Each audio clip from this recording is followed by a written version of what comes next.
नाज़रीन, सिंध जर्नल के प्रोग्राम के साथ मैं हूँ मोहसिन बबर। नाज़रीन, आज बात करेंगे सिंध के पेट्रोलियम सेक्टर की, एनर्जी सेक्टर की, और इस सेक्टर में क्या हो रहा है उसकी थोड़ी सी तफसील आप तक हम पहुँचाएंगे। सिंध काबीना ने अपने 6 जनवरी के इजलास में सिंध की एक कंपनी सिंध पेट्रोलियम लिमिटेड को फाल करने का फैसला किया। ये यकीनन एक मुस्बत फैसला था, लेकिन ये कंपनी 4-5 साल तक डोरमेंट रहने के बाद अचानक से सामने नमूदार हुई है, और लेकिन इसमें जो तैनाती हुई है वो कंट्रोवर्शियल हो गई है। सिंध काबीना ने अपने इजलास में बगैर किसी कंपटीशन के स्टॉप गैप अरेंजमेंट के तौर पर आसिम मुर्तज़ा साहब को अपना सीईओ मुकर्रर कर दिया है। आसिम मुर्तज़ा खान साहब की उम्र 67 साल के करीब है, 67 ईयर्स, और वो पीपीएल में तकरीबन 32 साल काम करने के बाद मुख्तलिफ कंपनियों के साथ काम करते रहे, और वहाँ पर उनको हटाए जाने की वजह नैब का एक केस था जिसमें उन पर कौमी ख़जाने को 20 अरब रुपए के करीब नुकसान पहुँचाने का एक इल्ज़ाम है। इस पर इंक्वायरी चल रही है। नैब ने रेफरेंस भी फाइल किया।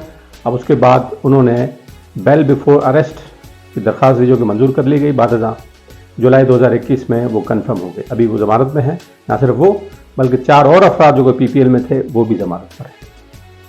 सिंध पेट्रोलियम कंपनी जो है, इसका क्या होगा, ये काम कैसे करेगी अगर इसी तरीके से तैनातियाँ करनी है।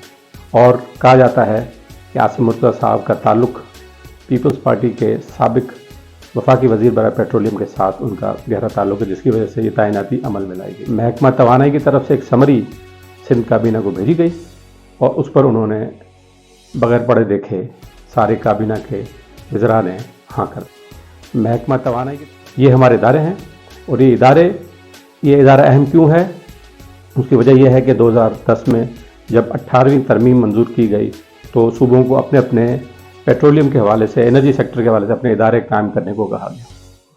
सिंध हुकूमत में ये इदारा 2014 में बनाया, सिंध पेट्रोलियम लिमिटेड, और उसका मकसद ये था कि सिंध में तेल और गैस की तलाश की जाए और उसमें अपना काम किया जाए ताकि सूबे अपना काम कर सकें। लेकिन बादज़ां कुछ थोड़ा बहुत काम हुआ, लेकिन 2018 के बाद ये कंपनी मुकम्मल तौर पर गैरफाल हो गई, और अचानक से अब भी ख्याल आया कि इस कंपनी को दोबारा फाल किया जाए, और इस कंपनी को दोबारा फाल करने के लिए आसिम मुर्तज़ा साहब की खिदमात ली गई। लेकिन आसिम मुर्तज़ा साहब इस शोबे के बड़े हाली तजुर्बेकार आदमी होंगे, लेकिन वो इस वक्त बहुत कंट्रोवर्शियल हैं, और नैब के कैसे जैसे मैंने अर्ज़ किया वो भी चल रहे हैं। तो ये इदारा कैसे चलेगा, ये इदारा क्या, इसकी तनख्वाहें या क्या इसका सारा ख़र्चा सिर्फ इस वजह से दिया गया है कि किसी वफाकी वज़ीर को पीपल्स पार्टी के खुश करना है, या वाकई भी तेल और गैस का काम सिंध में शुरू किया जाएगा। नाज़रीन, आज के प्रोग्राम में इतना ही।